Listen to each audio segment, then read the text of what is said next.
¿Qué ocurrió realmente con los hermanos Restrepo? ¿Cómo fue posible que dos adolescentes desaparecieran a plena luz del día y que durante años nadie pudiera decir con certeza qué había pasado con ellos? Detrás de este caso existen investigaciones, confesiones, procesos judiciales y una lucha incansable por la verdad que convirtió a esta historia en uno de los mayores símbolos de la defensa de los derechos humanos en Ecuador. Han pasado décadas desde aquella mañana de enero de 1988, pero la pregunta sigue siendo la misma: ¿dónde están Santiago y Andrés Restrepo? Bienvenidos a los 13 mundos ocultos. Hace 20 años desaparecieron dos adolescentes colombianos en Ecuador. Desde esa época su familia ha luchado cada día para encontrarlos.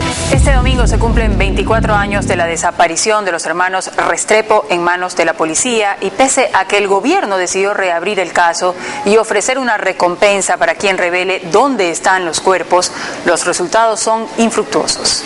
Hoy se cumplen 30 años de la desaparición de los hermanos Santiago y Andrés Restrepo, ocurrida el 8 de enero de 1988. Un caso que 3 décadas después aún no ha sido resuelto. La familia espera respuestas.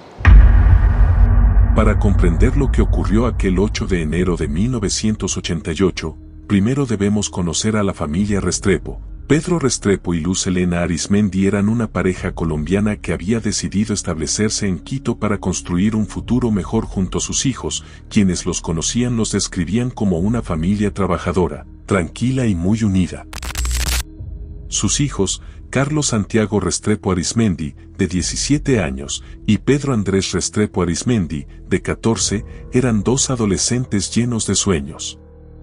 Santiago era el hermano mayor, responsable y protector, mientras que Andrés era alegre, curioso y muy querido por quienes lo rodeaban, como cualquier joven de su edad. Ambos disfrutaban pasar tiempo con sus amigos y nunca imaginaron que un recorrido aparentemente normal terminaría convirtiéndose en uno de los mayores misterios del Ecuador. La mañana del viernes, 8 de enero comenzó como cualquier otra. Sus padres se encontraban fuera de la ciudad y los hermanos decidieron utilizar el Jeep Trooper de la familia. Ninguno tenía licencia de conducir, pero aquello no parecía preocuparles demasiado. Su intención era recoger a un amigo y realizar un breve recorrido antes de regresar a casa. Sin embargo, nunca volvieron. Con el paso de las horas, la preocupación comenzó a crecer. La familia intentó comunicarse con ellos, llamó a sus amigos y recorrió los lugares donde pensaban que podían encontrarse, pero nadie sabía nada. Cuando Pedro Restrepo y Luz Helena regresaron a Quito, iniciaron una búsqueda desesperada. Visitaron hospitales, centros de salud, estaciones de policía, cárceles y morgues con la esperanza de encontrar alguna pista. En todos los lugares recibían la misma respuesta: no existía ningún registro de los jóvenes. Lo que la familia desconocía era que varios testigos afirmaban haber visto cómo dos adolescentes habían sido interceptados por agentes del antiguo Servicio de Investigación Criminal, conocido como SIC-10. En ese momento, esa información parecía imposible de comprobar y las autoridades negaron cualquier participación. La policía aseguró que nunca había detenido a los hermanos Restrepo y sostuvo que no tenía conocimiento de su paradero. Sin embargo, mientras más avanzaban los días, las versiones oficiales comenzaron a cambiar de manera constante. Primero se habló de una posible fuga voluntaria, después surgió la teoría de que ambos jóvenes habían sufrido un accidente de tránsito y que el vehículo habría caído en una quebrada. Más adelante aparecieron otras explicaciones que tampoco lograban convencer a la familia. Cada nueva versión parecía contradecir a la anterior, mientras el tiempo seguía pasando sin que apareciera una sola prueba que demostrara que había ocurrido realmente con Santiago y Andrés. La contradicción más evidente surge ahora cuando los altos mandos policiales dicen que la versión del accidente nunca fue una versión oficial por parte de la policía. Es presentado por una comisión investigadora de parte de la policía, pero no es la Policía Nacional la que presenta ese informe. Pedro Restrepo se negó a aceptar aquellas respuestas. Estaba convencido de que alguien ocultaba la verdad y decidió convertir la búsqueda de sus hijos en el propósito de su vida. Durante semanas recorrió oficinas públicas, habló con periodistas, presentó denuncias y buscó ayuda en organizaciones de derechos humanos. Poco a poco el caso comenzó a llamar la atención de la opinión pública y dejó de ser una desaparición más para convertirse en un tema de interés nacional. Con el paso de los meses empezaron a aparecer testimonios que cambiaron completamente el rumbo de la investigación. Varias personas aseguraban haber visto el vehículo de los hermanos siendo perseguido por patrullas policiales durante la mañana de su desaparición. Otros afirmaban que ambos adolescentes habían sido trasladados a dependencias del SIC-10. Aunque estas declaraciones fueron negadas por las autoridades, las dudas sobre la actuación policial crecían cada vez más. No se encuentran fundamentos para ello. Consta de informes técnicos, de peritajes, consta de la revisión de las evidencias. A la Policía Nacional y al comandante en especial sabe que a ellos no les queda más salida que seguir en la mentira del accidente. Los años transcurrieron sin respuestas claras hasta que uno de los hechos más importantes del caso cambió por completo la investigación. Un exagente del SIC-10, Hugo España, decidió revelar una versión completamente distinta a la sostenida por la policía durante todo ese tiempo. Según su testimonio, los hermanos Restrepo sí habían sido detenidos por agentes policiales después de una persecución. Posteriormente fueron llevados a instalaciones del SIC-10. Y obviamente para que se hacía es porque le pusieron fundas con gas, porque se les pone funda con gas y se aguanta la respiración. Entonces tú le pegas, botan. Pero que las fundas que nos entregaron para que llevemos la llama. Cuando yo abrí una funda, vi una mano encima de una cabeza así. España aseguró que los golpes fueron tan severos que ambos adolescentes murieron bajo custodia policial y que para ocultar lo sucedido, sus cuerpos fueron trasladados y arrojados a la laguna de Yambo.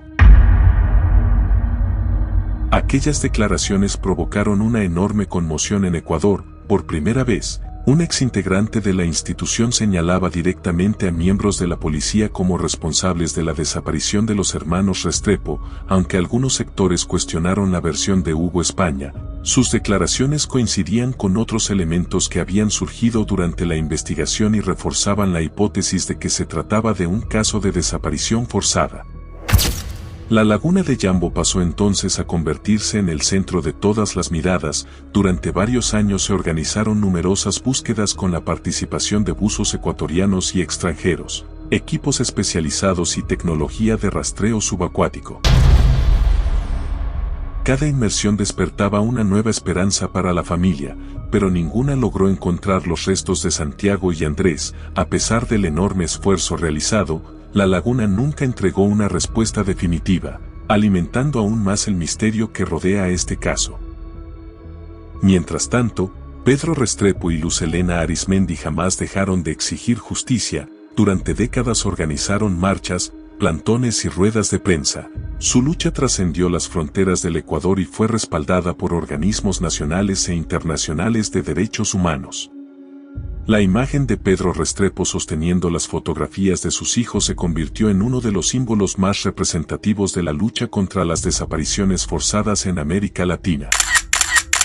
Las investigaciones judiciales continuaron avanzando y finalmente varios agentes policiales fueron procesados por su participación en el caso. Los tribunales concluyeron que los hermanos Restrepo habían sido víctimas de una desaparición forzada cometida por miembros del Estado. Algunas personas fueron condenadas, mientras que otras lograron evadir la justicia o nunca respondieron por los hechos. Aunque estas decisiones representaron un avance importante, para la familia la justicia nunca fue completa, porque el paradero de Santiago y Andrés sigue siendo desconocido.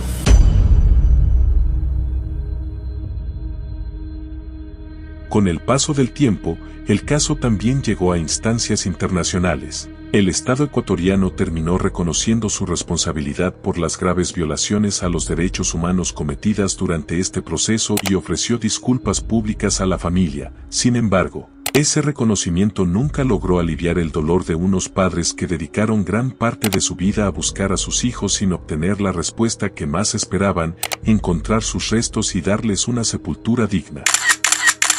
La historia de los hermanos Restrepo inspiró investigaciones periodísticas, libros y documentales. Uno de los más conocidos fue Con mi corazón en Yambo, dirigido por su hermana María Fernanda Restrepo. quien decidió contar la historia desde la perspectiva de una familia que jamás dejó de luchar por la verdad. Gracias a ese trabajo, nuevas generaciones pudieron conocer uno de los capítulos más dolorosos de la historia reciente del Ecuador y comprender por qué este caso continúa siendo recordado décadas después.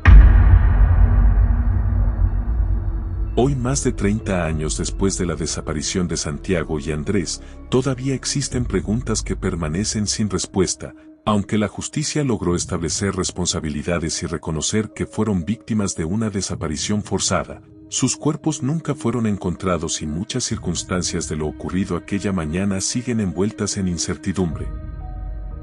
Precisamente por eso, el caso de los hermanos Restrepo no solo representa una tragedia familiar, sino también un recordatorio permanente de la importancia de proteger los derechos humanos y de exigir que ningún abuso de poder quede impune.